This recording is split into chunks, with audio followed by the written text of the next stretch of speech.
నమస్తే. తెలంగాణలో ఎలక్షన్ల సందడి మళ్ళీ మొదలు కాబోతుంది. అంటే త్వరలో స్థానిక సంస్థల ఎన్నికలు రాబోతున్నాయి.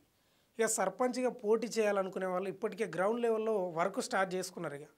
మనం చూసుకుంటే గ్రామాలలో సర్పంచులు లేక దాదాపు సంవత్సరం కాలం పైన అవుతుంది. ఇక గ్రామాలు ఎక్కడికక్కడ అభివృద్ధి లేక కుంటుపడ్డాయి. ఇక ఇప్పుడు త్వరలో స్థానిక సంస్థలు వస్తున్నాయి కదా! ఇక మెల్లగా ఆశావాహులందరూ బయటికి వచ్చిండ్రు. ఇక చర్చలు, సమావేశాలు మెల్లగా ఊర్లల్లో నడుస్తున్నాయి ఇవి ఇక. ఇక మనం చూసుకుంటే సర్పంచ్‌గా పోటీ చేసేవాళ్ళు ప్రధానంగా ఏ హామీలు ఇస్తారంటే, మీకు రోడ్లు వేస్తాం, మురుగు కాలువలు కట్టిస్తాం, తాగునీరు ఇస్తాం, విద్యుత్ బల్బులు వేస్తాం, గుళ్ళు కట్టిస్తాం, బళ్ళు కట్టిస్తాం అని ఈ హామీలు ఇస్తుంటారు గ్రామాలలో.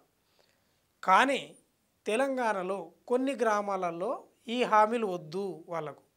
ఒకటే హామీ కావాలి వాళ్ళకి. అదేందయ్యా అంటే కోతులను ఎవరైతే పట్టి అడవులలో వదిలేస్తారో వాళ్ళకు మాత్రమే మేము సర్పంచ్గా ఎన్నుకుంటాం, వాళ్ళకు మాత్రమే ఓట్లు వేస్తాం అంటున్నారు.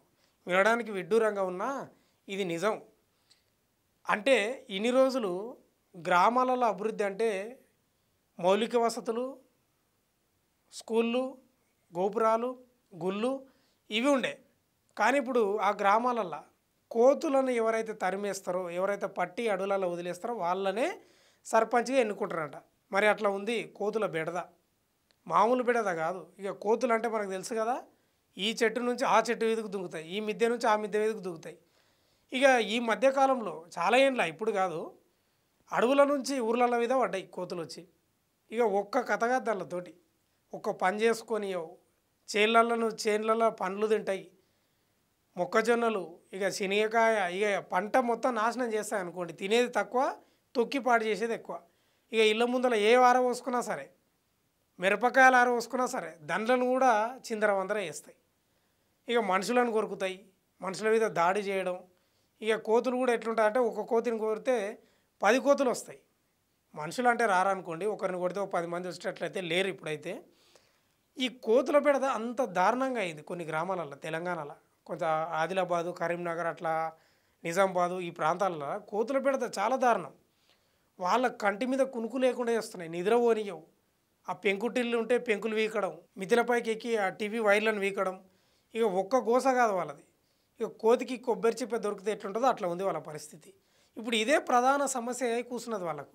వాళ్ళు ఇప్పుడు సర్పంచ్గా పోటీ చేయడానికి వస్తున్న వాళ్ళని అడుగుతున్నది ఇదే.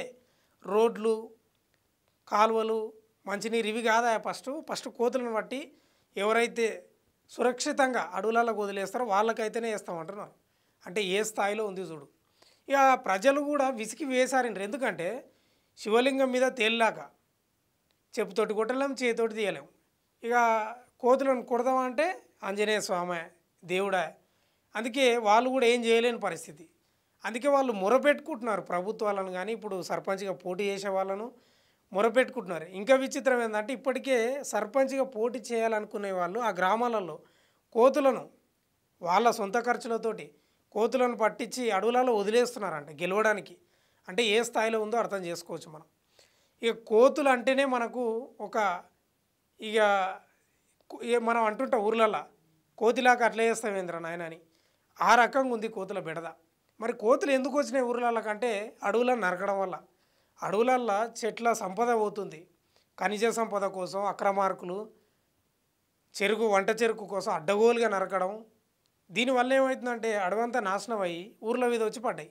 అడవిలో ఉంటేనే ఆ పొలం ఈ పొలం తిని బతుకుతుండేవి, దానిలో తిప్పలు దాను అడవులో నరకడం వల్ల అవి వచ్చి ఊర్లలో మీద పడ్డాయి. ఇప్పుడు మనదే కదా పొరపాటు అది. కాబట్టి ప్రభుత్వాలు కూడా అడవులను సంరక్షించాలి.